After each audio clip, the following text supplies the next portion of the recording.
Y agradecido de Dios por esta oportunidad que me da. Espero que el mensaje que voy a compartir hoy día provenga de Dios. Yo creo eso, que proviene de Dios y es un mensaje para nosotros como su iglesia. Y este mensaje lo he titulado Seamos portadores de esperanza. Quiero que busquen en sus Biblias, ahí en Génesis, capítulo 8, versículo 10. Me hacen una seña si lo tienen listo.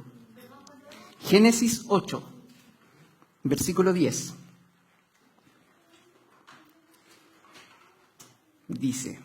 Voy a leer. Dice, después de esperar otros 7 días, Noé volvió a soltar la paloma. Esta vez la paloma regresó a él por la tarde con una hoja de olivo fresca en su pico. Entonces Noé supo que las aguas del diluvio se habían retirado casi por completo. Creo que la gran mayoría de los aquí presentes alguna vez ha leído esa palabra, ¿cierto? O quizás si no la ha leído, la ha visto a lo mejor en alguna película, ¿cierto? Porque sí, hay muchas películas que hablan sobre este hecho y hay algo que es como clave en esto, que es muy importante, que quiero recalcar, que sucede unos capítulos antes, cuando Dios ve que el mundo está sumido en la maldad, ¿cierto? En el pecado, y le da esa instrucción a Noé para que él construya un arca, ¿cierto? Y esa sea la salvación, la esperanza para la humanidad, para poder salvarse, ¿cierto? Y me quiero detener ahí cuando a Noé se le da esa instrucción, ¿cierto? Dice que Dios le dijo, construye un arca. Noé construyó el arca, después se cierra el arca y empieza a llover, ¿cierto? Llovió aproximadamente 40 días en que no se detuvo y la tierra se inundó por completo. Y luego de eso, dice la Biblia, que las aguas cubrieron todo lo que había, todo el terreno hasta el monte más alto, por unos 150 días aproximadamente, que eso era 5 meses. Y pasaron en total, desde que inició el diluvio hasta que la tierra ya empezó a secarse y se secó casi por completo, todo ese periodo fue aproximadamente 10 meses y medio. ¿Se imaginan lo que habrá sido para Noé y su familia estar encerrados en un arca 10 meses y medio, no? Bueno, yo creo que la gran mayoría se lo imagina porque nosotros, hace un tiempo atrás, estuvimos en una especie de encierro, ¿cierto? Cada uno en su casita, producto de la pandemia. Muchos ni siquiera salían a la esquina de la casa para ir al negocio a comprar, sino que se dejaron dominar por un miedo, ¿cierto? Por una sensación de inseguridad, de no saber qué es lo que pasaría en el futuro, una incertidumbre también de no saber cuándo uno podría salir finalmente. Yo en mi caso particular, igual estuve en mi casa, después cuando dijeron ya pueden salir a permiso para hacer deporte, salí, pero me lesioné. Pero ese es cuento aparte. Y bueno, Noé, al igual que nosotros, también él vivió un encierro en el arca, junto con su familia. Y por su mente quizás pasaron muchos pensamientos que nosotros igual vivimos, que igual pasamos. Y Noé quizás tenía la desventaja que nosotros no teníamos en este tiempo, que nosotros tenemos el teléfono, tenemos las redes sociales, tenemos WhatsApp, Zoom, pudimos contactarnos de una u otra manera. Pero Noé, él se salvó solamente con su familia. Entonces él estuvo solamente ahí, se estuvieron solos ellos, no tenían contacto con más humanos, con más personas. Y tampoco existía el internet, la televisión, como es ahora, que uno ve el pronóstico del tiempo, dice ya de aquí a tantos días va a parar la lluvia. Delante nomás estábamos hablando de eso, va a salir el sol, va a dejar llover, la tierra se va a secar, etc. Noé no tenía esa información y quizás estuvo agobiado por eso, por no poder pisar tierra firme en tanto tiempo. Quizás estuvo con ansiedad, con nostalgia por lo que él hacía antes. Yo me imagino que quizás algunos tuvieron ese sentimiento de no poder hacer lo que hacían habitualmente. Y para Noé debe haber sido lo mismo, exactamente su vida anterior, no sé, me imagino quizás cultivaba la tierra, etcétera. Dios le dio la orden de hacer un arca y después, chuta, ¿qué hago en este encierro? Debe haber pasado por algo muy, muy similar. Y ya habían pasado varios meses. La Biblia dice que al final fueron 10 meses y medio sin que Noé supiera cuándo finalmente iba a terminar todo eso. Y qué es lo que estaba pasando afuera. Entonces, si van al verso número 6 del mismo capítulo, dice que Noé primero soltó un cuervo. Mandó un cuervo para ver qué pasaba. El cuervo voló y finalmente volvió tal cual. Entonces no pasó absolutamente nada. Después, más tarde, Noé volvió a hacer un intento y esta vez mandó una paloma. La paloma también voló y tampoco pasó nada. Y después ya un tercer intento que lo hizo en 7 días más, también soltó nuevamente una paloma. Esta vez la paloma voló, empezó a pasar el día, ¿cierto? Llegó la tarde y hasta que finalmente volvió esa paloma. Y esa paloma no volvió sin nada, sino que esta vez volvió con una ramita de olivo en su pico. Entonces la Biblia ahí dice: entonces Noé supo que las aguas del diluvio se habían retirado casi por completo. Así que, no sé, ¿se imaginan la alegría que sintió Noé? Es como la alegría que nosotros sentimos en ese momento cuando dijeron, ya, ahora pueden salir de sus casas, ya está más o menos controlada la cosa, hay vacunas, etcétera, nadie más se va a seguir muriendo o quizás va a estar tan grave.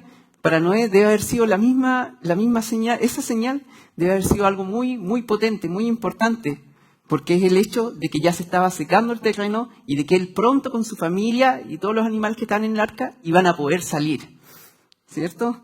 Entonces, ¿qué es lo que simboliza en el fondo esta paloma que trae esta ramita de olivo? La paloma trae una señal de esperanza, ¿cierto? Y eso es lo que yo les quiero compartir hoy día, acerca de que nosotros, como esa paloma, también podemos ser portadores de esperanza. Las personas y la sociedad, como en los tiempos de Noé, están sumidos igual en la maldad, ¿cierto? Que fue lo que sucedió antes de la destrucción, del diluvio. Están en la maldad, hay desesperanza, ¿cierto? Están alejados de Dios. Y quizás pueden parecer personas felices, personas contentas. Recién el pastor nos contó el ejemplo, ¿cierto? Pero quizás por dentro, cuando pasan por una situación crítica, una enfermedad, la muerte de un familiar, de un ser querido, ocurre el quebranto, porque no saben a quién acudir, y también los inunda el miedo, los inunda la desesperanza, ¿cierto? Porque en ese momento, cuando pasan esas aflicciones, las personas se sienten solas, se sienten frágiles. Y no hay nada ni nadie que les pueda dar la paz, ni siquiera el dinero, ni siquiera los avances científicos, ni siquiera el poder que pueda tener una persona puede cambiar esa situación. Es como haciendo el paralelismo con el arca, es como si esa persona fuera el arca y todo lo que la rodea, el agua que hay, es la suma de los problemas que pueda tener una persona. Y eso va a hacer que se mueva de un lado para otro, que no haya nada que pueda impedir que uno se mueva con eso.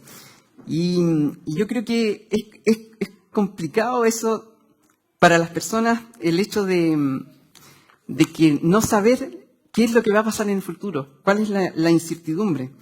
Y hay una frase típica que mucha gente la dice, incluso a veces uno mismo lo dice, que es: la esperanza es lo último que se pierde. Yo creo que todos la hemos escuchado aquí. Y claro, uno dice eso, pero cuando se ve en un momento de aflicción, en un momento de dificultad, ¿realmente la esperanza es lo último que se pierde o no? ¿Lo han pensado? Para la gente que no conoce a Dios, es así. La esperanza se pierde muy fácilmente. Pero nosotros, como hijos de Dios, aunque nosotros pasemos por problemas, pasemos por situaciones difíciles y dolorosas, tenemos la confianza de que podemos esperar en el Señor y de que su voluntad es buena, agradable y perfecta. De hecho, el significado un poco de la palabra esperanza es esperar confiando en que lo que deseamos va a suceder o va a ocurrir. Pero nosotros tenemos nuestra confianza enfocada en Dios, ¿cierto? Busquen ahí en Jeremías 29:11.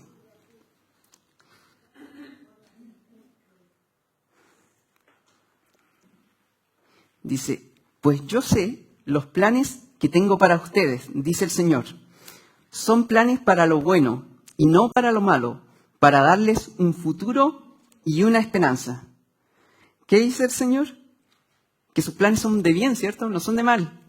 Y que Él nos va a dar un futuro y una esperanza. O sea, tenemos la certeza de que Dios va a estar con nosotros.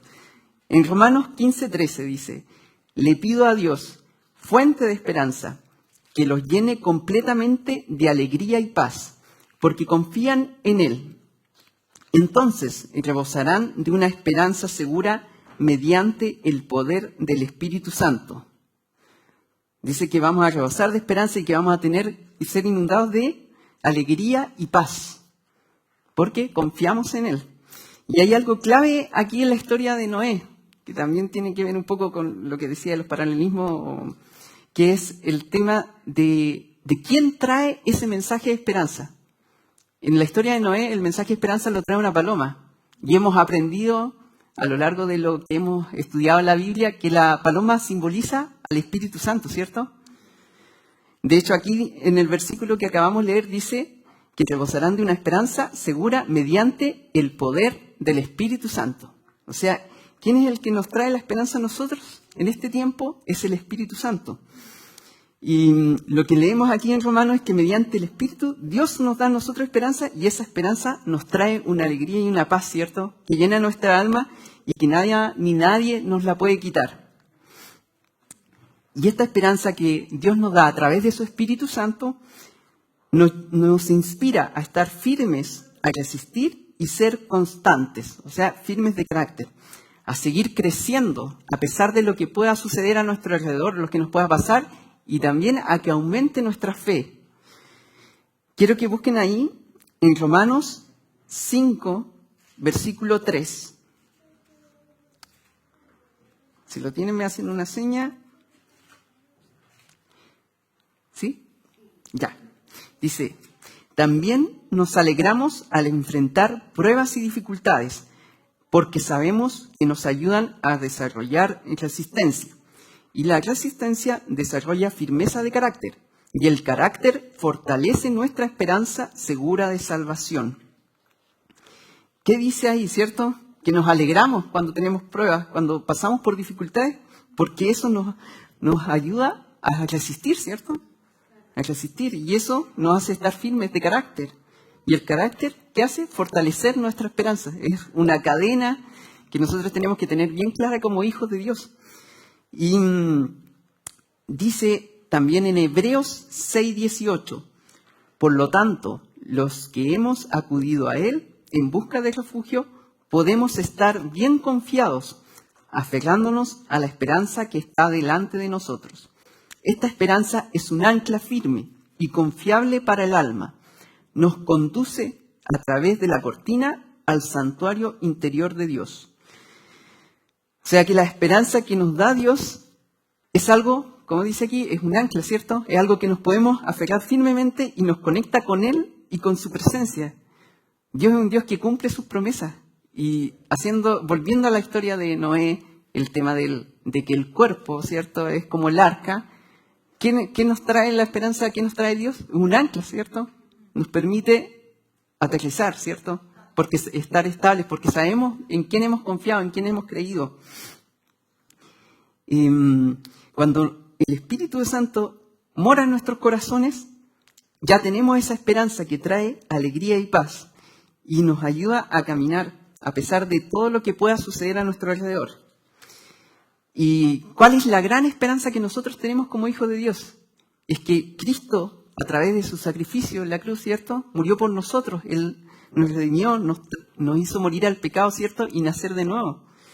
Y aparte nos prometió una morada, un lugar eterno donde íbamos a estar, donde vamos a estar a futuro, ¿cierto? Y ya no va a haber más llanto, más dolor, más tristeza, ni enfermedad, etc. Así que eso es algo, qué mayor consuelo, qué mayor esperanza nos da esa palabra, ¿cierto? Si la creemos y confiamos en eso. Quiero que lean 1 de Pedro 1:3. Voy a leer. Dice, alabado sea Dios, Padre de nuestro Señor Jesucristo. Por su gran misericordia nos ha hecho nacer de nuevo mediante la resurrección de Jesucristo, para que tengamos una esperanza viva. Es lo que estaba diciendo recién en el fondo. nos ha hecho nacer de nuevo mediante la resurrección de nuestro Señor Jesús, y eso nos ha dado una esperanza, ¿cierto? Una esperanza viva, una esperanza que no muere, una esperanza inquebrantable. Lucas 19:10 dice, pues el Hijo del Hombre vino a buscar y a salvar a los que están perdidos. A eso vino nuestro Señor Jesús. Tú y yo antes de conocer a Jesús estábamos perdidos, ¿cierto? Estábamos en oscuridad, estábamos sin esperanza, pero Él vino a salvar nuestras vidas, ¿cierto? Cuando nosotros lo aceptamos en nuestro corazón y nuestra vida cambió, ¿para qué? Para bien. Y ahora tenemos esa esperanza, ¿cierto? Que nos da el Señor, la gran esperanza. En Jeremías 17:7 dice, pero benditos son los que confían en el Señor y han hecho que el Señor sea su esperanza y confianza. Esto yo creo que es clave porque dice que los que confían en el Señor, o sea, cada uno de nosotros tiene que decidir confiar en el Señor, pero también dice que hacen del Señor su esperanza y su confianza. O sea, no basta solo confiar, sino que también tenemos que saber esperar en Dios. Porque muchas veces nosotros decimos, ya, creemos en Dios, confiamos en Dios, pero con nuestros hechos realmente no lo hacemos. Nos aceleramos, actuamos según lo que pensamos, según lo que creemos, pero no según realmente lo que Dios nos dice que hagamos.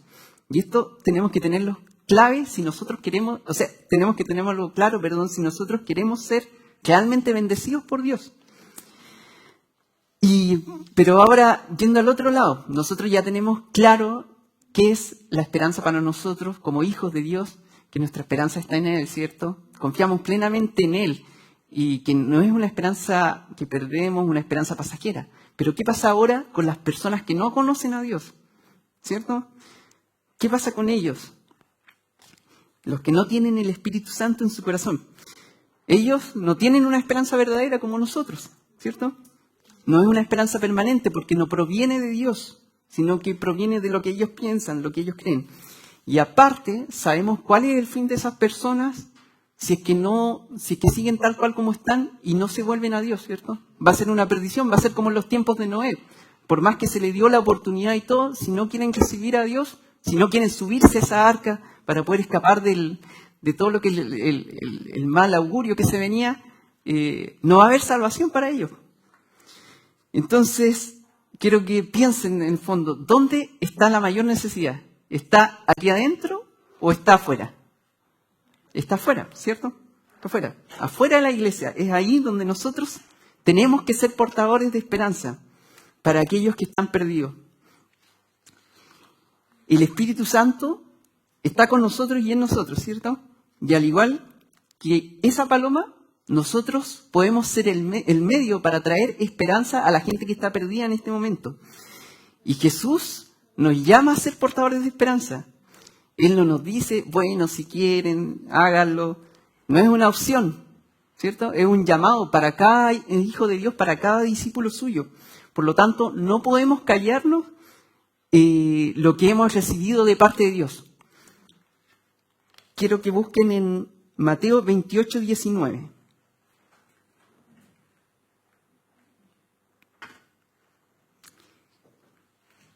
Dice, por tanto, vayan y hagan discípulos de todas las naciones, bautizándolos en el nombre del Padre, del Hijo y del Espíritu Santo.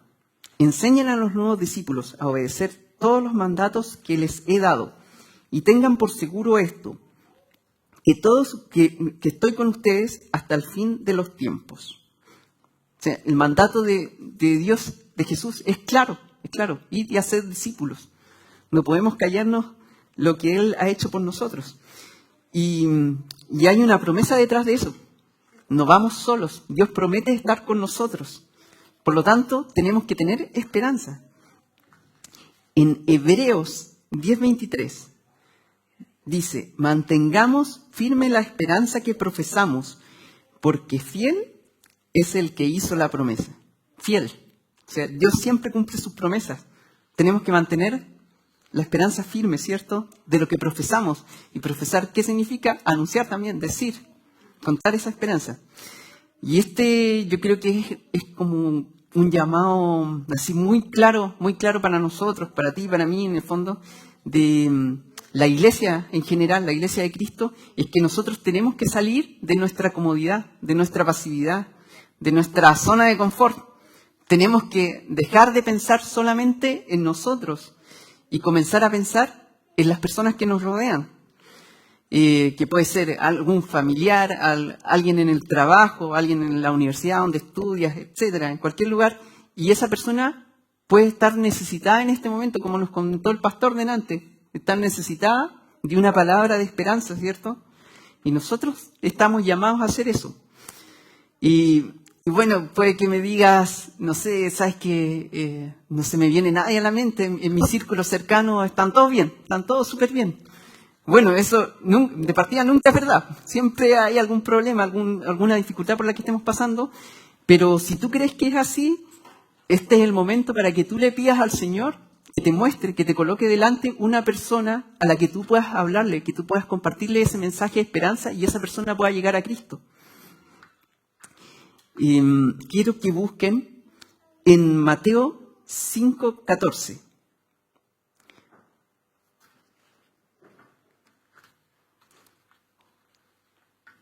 Dice, ustedes son la luz del mundo, como una ciudad en lo alto de una colina que no puede esconderse. Nadie enciende una lámpara y luego la pone debajo de una canasta. En cambio, la coloca en un lugar alto donde ilumina a todos los que están en la casa. De la misma manera, dejen que sus buenas acciones brillen a la vista de todos, para que todos alaben a su Padre Celestial. El mensaje de Dios es claro, ¿cierto? Somos la luz de este mundo y tenemos que dejar que nuestras acciones brillen. Y a veces pensamos, buenas acciones, puras cosas quizás tangibles, materiales, no sé, mi buena acción es que hay alguien necesitado, yo le llevo alimentos, le doy dinero, no sé, etcétera. Pero no es solamente eso, porque sabemos que lo material es pasajero, pero lo más importante es el alma. Y muchas veces nosotros nos quedamos callados frente a eso. O sea, yo mismo me he dado cuenta a veces que he callado cuando he visto la necesidad y todo, y hay personas que están esperando un mensaje de esperanza, un mensaje de consuelo, y no somos capaces de hablar, a veces por miedo, indiferencia que dije, a veces porque creemos que no tenemos las palabras, que no tenemos un testimonio fuerte o algo impactante que pueda llegar a esa persona. Pero eso no es una excusa. Nosotros tenemos que dejarlo en las manos de Dios y tenemos que también parar con lo que es a veces que cuando se presenta un problema o vemos que alguien está pasando por un problema, muchas veces actuamos protocolarmente o decimos palabras así como que suenan quizás bonitas, pero solamente lo decimos por deferencia a esa persona, pero claro, humanamente en el fondo, pero no estamos llevando la palabra que Dios quiere que nosotros llevemos a esa persona. Estamos desperdiciando esas oportunidades. Y quiero decirte que cada uno tiene un testimonio. Independientemente que tú creas que quizás lo que tú has vivido no es tan grande, pero tú tienes un testimonio y tienes al Espíritu Santo que está contigo. Por lo tanto, tú puedes ayudar a una persona que esté en necesidad y transmitir ese mensaje de esperanza. En Romanos 15:13, que fue el versículo que leímos hace poquito, decía que Dios nos haría rebosar de esperanza. Quiero que se imaginen un vaso lleno con agua, un vaso que está rebosando. ¿Qué pasa? ¿Qué sucede cuando algo está rebosando? Empieza a desbordarse, ¿cierto? Empieza a desparramarse por la superficie, todo lo que toca, lo moja, entra en contacto, ¿cierto? Entonces, esta palabra es lo mismo. Dios dice que nosotros vamos a rebosar esperanza. Entonces, la esperanza no es algo que nosotros tengamos que guardarnos, algo que nosotros tengamos que callar, sino que es algo que nosotros tenemos que compartir sí o sí. No podemos ignorar el llamado que Dios nos está haciendo. Y quiero que, entonces, ahora puedes decir, chuta, ya, bueno, tenemos esa esperanza por parte de Dios, ¿cierto? ¿Cómo podemos hacer para poder compartir esa esperanza? ¿Cómo ser portadores de esperanza? Y ahí le quiero dar algunos tips. Tengo cuatro enumerados, que el primer punto para que nosotros podamos ser portadores de esperanza es primero es que tenemos que tener sí o sí una relación íntima con Dios. Tenemos que también tener el hábito de la oración y tenemos que alimentarnos continuamente de la palabra. Solo de esa manera vamos a poder estar llenos del Espíritu Santo y vamos a tener esa esperanza para poder compartir.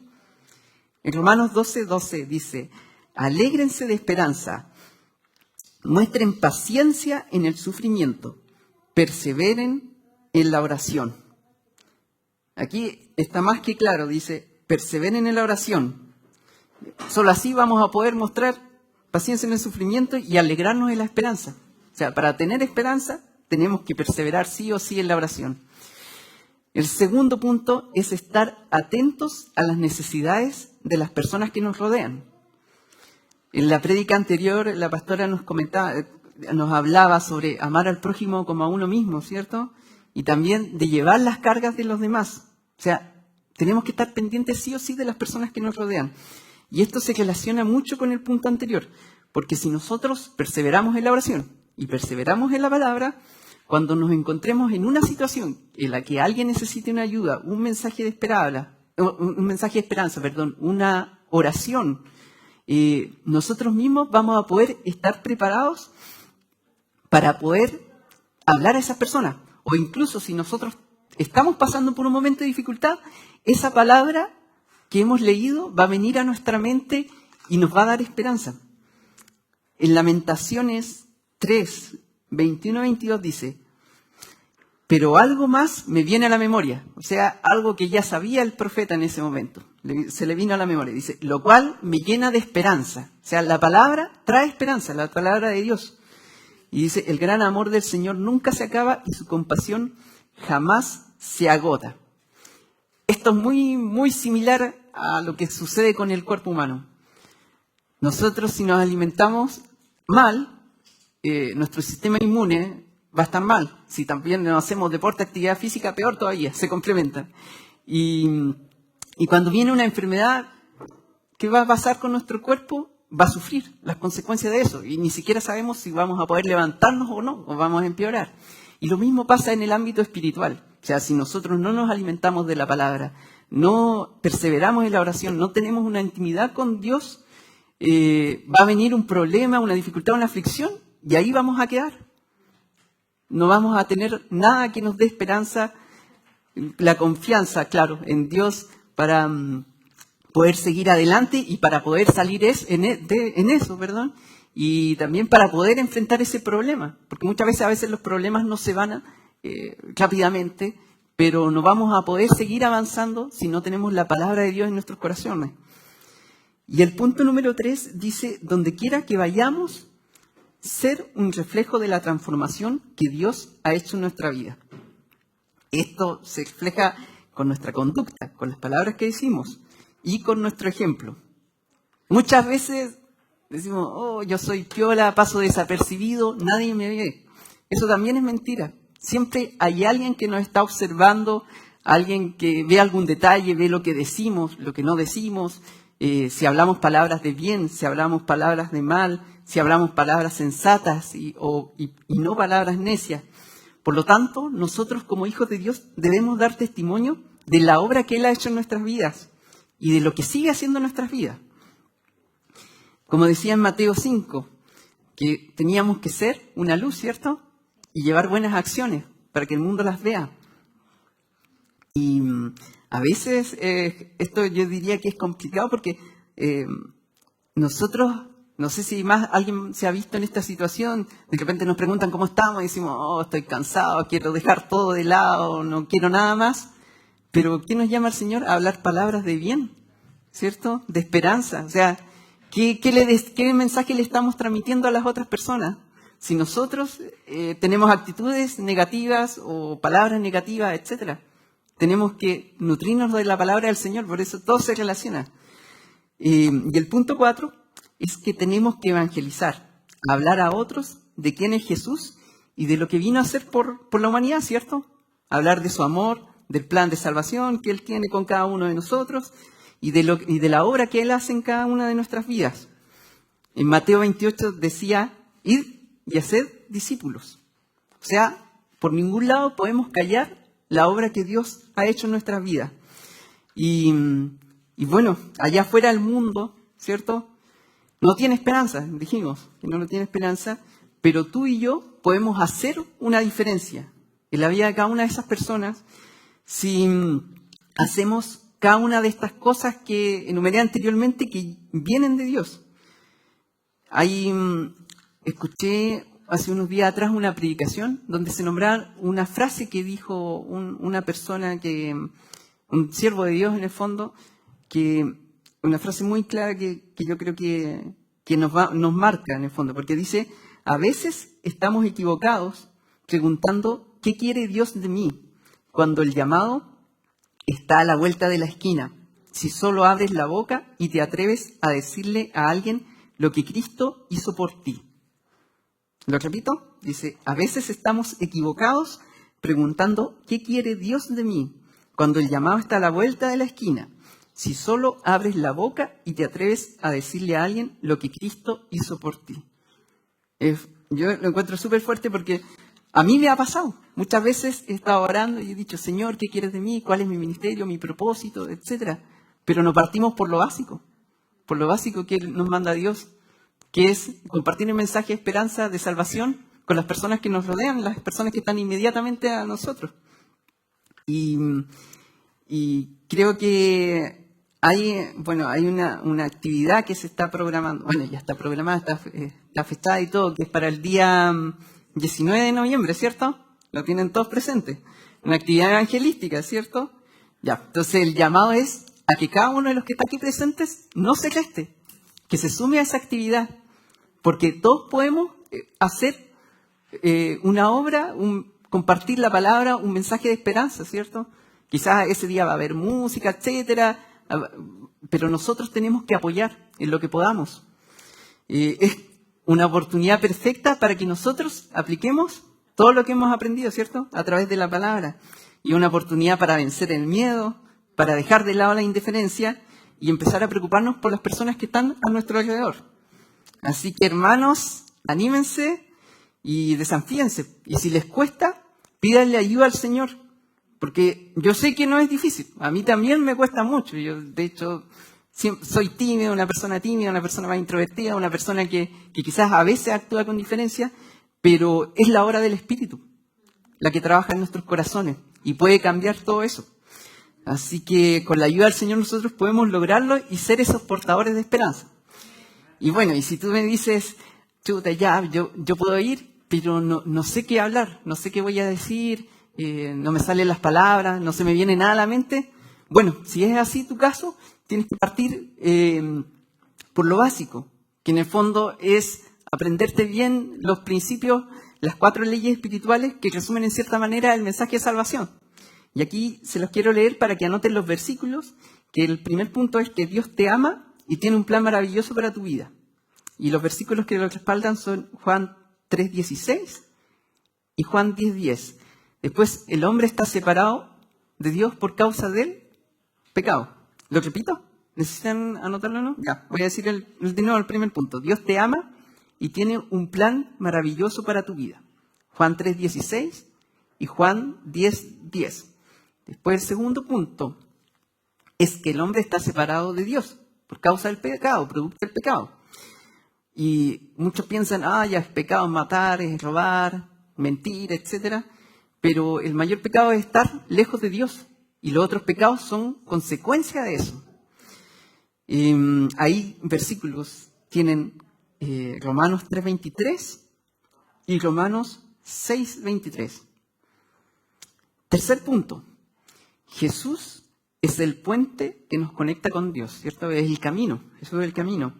A través de Él y su sacrificio nosotros somos reconciliados con el Padre, ¿cierto? Tenemos comunión directa con Él. Ahí tenemos Romanos 5:8, capítulo 5, versículo 8. Primera de Corintios 15, versículos 3 al 6. Y Juan 14:6. Y el punto 4 es que la persona a la que le hablemos se puede arrepentir y recibir a Cristo como Señor y Salvador, ¿cierto? Para conocer y experimentar el amor de Dios y el plan para nuestras vidas. Dice, lo voy a leer de nuevo. Puedes arrepentirte y recibir a Cristo como Señor y Salvador para poder conocer y experimentar el amor de Dios y el plan para tu vida. Y ahí podemos hablar de todo lo que el Señor ha hecho en nuestras vidas, ¿cierto? Eso pueden tener ahí anotados los versículos de Juan 1:12, Efesios 2:8 y 9, Juan 3, del versículo 1 al versículo 8, y Apocalipsis 3:20. Voy a leerlos de nuevo. Juan 1:12, Efesios 2, del 8 al 9, Juan 3, del 1 al 8, y Apocalipsis del 3 al 20. Entonces, hermano, yo creo que quizás fue un mensaje corto, pero está más que claro cuál es la voluntad de Dios, ¿cierto? Que nosotros seamos portadores de esperanza. Al igual como para Noé y su familia fue esa paloma, y en muchas otras situaciones que también salen en la Biblia, han habido portadores de esperanza, nosotros también tenemos que serlo. No podemos decir, es que nosotros somos pequeños, no somos conocidos, no somos personas importantes, somos uno más del montón. No, eso no es excusa. Nosotros tenemos que hablar de nuestro Señor, de la obra que Él hace en cada una de nuestras vidas. Así que, hermanos, anímense y métanse en el camino. No huyan del llamado, que a veces cuando se viene una actividad de estas que son tan importantes, decimos, chuta, no, ¿para qué voy a ir? Mejor no. Sino que todo apoyo, todo es importante, y lo primero que de todo es estar en oración, estar en comunión con Dios. Y si a ti te cuesta o ves que estás pasando por esto, porque también puede ser que estemos pasando por un momento de dificultad en que no tenemos esperanza, entonces tienes que evaluar cómo está tu relación con Dios, porque eso afecta a todo. Así que quiero invitarlos a que se coloquen de pie y oremos en este momento por esta palabra.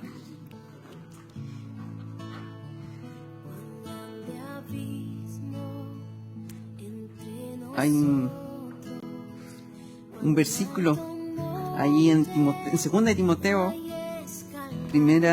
1:7, que dice, Dios, pues, porque no nos ha dado Dios espíritu de cobardía, sino de poder, de amor y de dominio propio.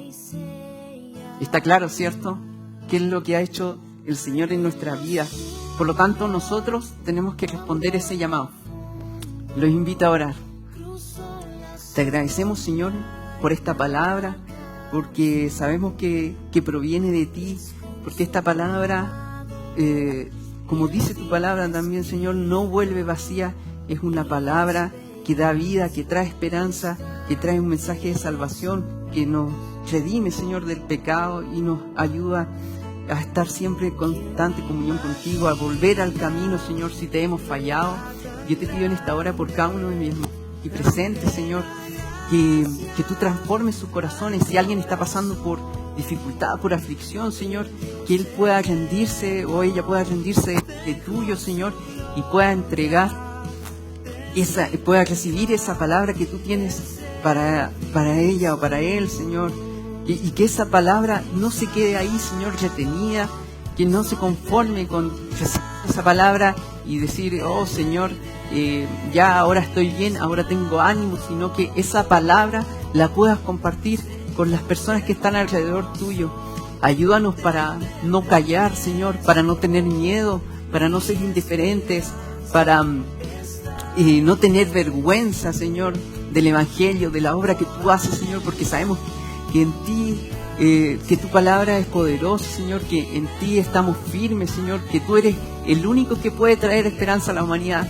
Quizás muchas personas que no creen en ti, Señor, que no te buscan, pero en los momentos de dificultad es cuando sufren, Señor, cuando pasan necesidad, e incluso hasta algunos atentan contra su vida, Señor, pero en otros momentos ellos se ven felices, se ven tranquilos, se ven confiados, pero eso es algo que no es permanente, Señor, que es inseguro, porque sabemos que no se basa en ti, Señor.